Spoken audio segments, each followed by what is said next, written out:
کہ ہاتھی کے دانت کھانے کی اور دکھانے کی اور ہوتی ہیں، وہی معاملہ قادیانیوں کا ہے۔ جو بچے کو غوا کرتے ہیں نا شیر بھائی، اس کا یہ ہوتا ہے کہ بچہ سمجھتا ہے کتنا اچھا انکل ہے، مجھے ٹافی دے رہا ہے، آئس کریم دے رہا ہے، اس کے سر پہ ہاتھ پھیرے گا، اس کا ماتھا چومے گا، بیٹا گئے گا۔ لیکن پتہ تب لگتا ہے جب اس کی آنکھ بند ہوتی ہے اور وہ اپنے ماں باپ کے جرمٹ سے نکل کے وہ ہزاروں میل دور کہیں جا کے وہ وہاں جناب وہ پہنچتا ہے۔ ٹھیک ہے، یہی کام قادیانیت کا ہے۔ یہ ظاہری طور پہ دیکھیں، میں نے چونکہ میں خود اس سلسلے میں گزرا، میں خود قادیانی تھا، اللہ نے کرم کیا میں مسلمان ہو گیا۔ میں جب خود مرزئی تھا تو میں معاذ اللہ نعوذ باللہ،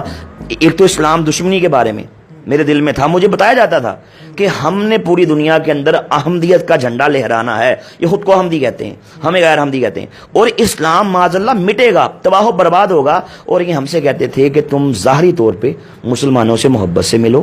پیار سے ملو، اعلیٰ اخلاق پیش کرو، دلوں میں نفرت رکھو۔ اب مجھے بتائیں شہیر بھائی، جس مذہب کی بیس میں منافقت ہے کہ آپ ظاہری طور پہ محبت سے ملنا ہے بھائی لیکن دل میں نفرت۔ میں چھوٹا تھا، میرے گھر میں ایک دفعہ مہمان آئے میرے دادا ابو سے ملنے کے لیے، تو دادا نے کہا کہ جاؤ دادی سے کہو کہ شربت بنائے اور یہ بتانا کہ غیر احمدی آیا یعنی کہ مسلمان آیا، اور مجھے کہا کہ کہنا وہ بھی شامل کرنا ہے۔ اب میں اس وقت 6-7 سال میری عمر، چھوٹا تھا، ذہن میں میرے کئی شکوک و شبہات، کئی سوال اٹھے۔ دادی سے آئے کہا کہ دادا ابو نے کہا کہ ایک مسلمان مہمان ملنے آیا ہے، شربت بنائیں اور اس میں وہ بھی شامل کریں۔ آپ شہید بھائی یقین کیجئے گا، انہوں نے شدان کا شربت، چونکہ شدان قادیانیوں کی ہے جی 100%، اس کا پورے وضو کے ساتھ کہہ رہے ہیں جی، اس کا جو مالک تھا پہلے وہ منیر نواز قادیانی تھا، شاہ نواز قادیانی مر گیا، اب اس کا بیٹا منیر نواز ہے، وہ اس وقت مالک ہے بھائی وہ شدان کا، اور وہ قادیانی جی قادیانی ہے۔ چلے سب سے پہلے تو یہ میں کہنا چاہوں گا اپنے تمام دوستوں سے کہ شیزان کا بائیکاٹ کریں، اس کی جتنے بھی مشروبات ہیں، کیونکہ ہم انڈائریکٹلی انہیں سے بلکہ ڈائریکٹلی جی سپورٹ کر رہے ہیں جی۔ آگے اچھا، دادی نے کیا کیا کہ گلاس کے اندر شیزان کا شربت ڈالا، ٹھیک ہے، اس کو مکس کیا، اس نے یوں کر کے گلاس پکڑا اور یوں اس طرح کر کے نا منہ اس سائڈ پہ کر کے اس میں تھوک دیا اور جلدی سے چمک سے مکس کر دیا کہ کہیں میں نہ دیکھ لوں۔ اب میں نے دیکھ لیا، میں نے کہا دادی آپ نے یہ کیا کیا،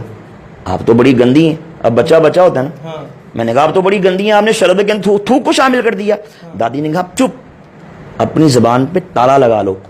کسی سے بات مت کرنا، تم بڑے ننھے ہو، تم چھوٹے ہو، تمہیں پتہ ہی نہیں ہے۔ کہا کہ یہ جو مسلمان ہیں ہمارے دشمن ہیں، یہ آج کے دور کے اللہ کے نبی، آج کے دور کے اللہ کے رسول نعوذ باللہ معاذ اللہ مرزا قادیانی کو نہیں مانتے، اس لیے یہ ہم سے ان سے نفرت کا، غصے کا، بغض کا اظہار اس طرح کرتے ہیں کہ ہم ان کے کھانوں میں، ان کے پانیوں میں، ان کے شربتوں میں ہم غلاظت ڈالتے ہیں،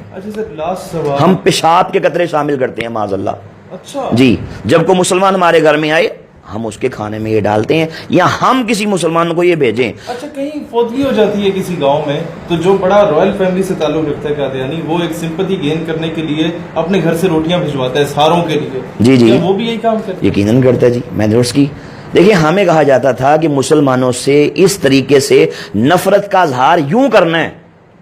یہ ہماری بھائی ٹریننگ تھی۔ اچھا، یہ بات درست ہے کہ فورن فنڈنگ ہوتی ہے ان لوگوں کو، اور اگر ہوتی ہے تو کیا مقاصد کیا ہیں؟ سر دیکھیں، بات یہ ہے کہ چونکہ یہ برطانوی سامراج نے اس فتنے کی بنیاد رکھی، آپ مرزا قادیانی کی کتابیں پڑھ لیں، میں نے اپنی کتاب کے اندر پورا ایک چیپٹر ہے جو مرزائیت کو، جو انگریز نے کس طرح پیدا کیا، برطانوی سامراج نے کس طرح اپنے سیاسی مقاصد کے حصول کے لیے، عشق رسول کی چنگاری کو مسلم کے سینے سے نکالنے کے لیے، جہاد کو ختم کرنے کے لیے معاذ اللہ، اس 2 ٹکے کے انسان کو جو اس وقت سیال کوٹ کی کچہری میں بطور منشی 15 روپے ماہوار پہ ملازمت کرتا تھا، اس نے دھرتی ماں کی عزت کا سودا کیا، اس نے اسلام کی عزت کا سودا کیا۔ اس کو آپ اب اگر پڑھیں نا WW ہنٹر، آپ اس کی رپورٹ پڑھ لیں، آپ انڈیا آفس لائبریری لندن کی وہ رپورٹ پڑھ لیں کہ جو برے صغیر کے اندر انگریز نے پوری دنیا سے جو بریلینٹ مائنڈ لوگ ہیں، جو ہر شعبہ ہے زندگی کے، جو ایکسپرٹس ہیں، ان کو یہاں بلایا، ان کی میٹنگ یہاں پہ رکھی۔ 3 دن کی میٹنگ کے بعد میٹنگ کے صدر نے، پریزیڈنٹ نے فیصلہ یہ دیا، اس نے کہا کہ بھائی آپ کو جعلی نبی کھڑا کرنا ہوگا۔ وہاں سے اس کی بنیاد چلی، اور لوگ ان پڑھ تھے جی، ان پڑھ تھے، تو آپ اسلام کے پیرلل اس کو کھڑا کریں گے، یعنی کہ یہ نہیں کہے گا کہ بھائی میں عیسائی ہوں، میں بدھسٹ ہوں، میں سکھ ہوں، میں دہریہ ہوں، کبھی نہیں کہے گا، یہ کہے گا بھائی مسلم ہوں، مسلم خود کو کہہ کے ایک ہاتھ میں قرآن پر دیا، ایک ہاتھ میں حدیث دی، چہرے پہ داڑھی سجائی، اس کائنات کے بدترین کافر کو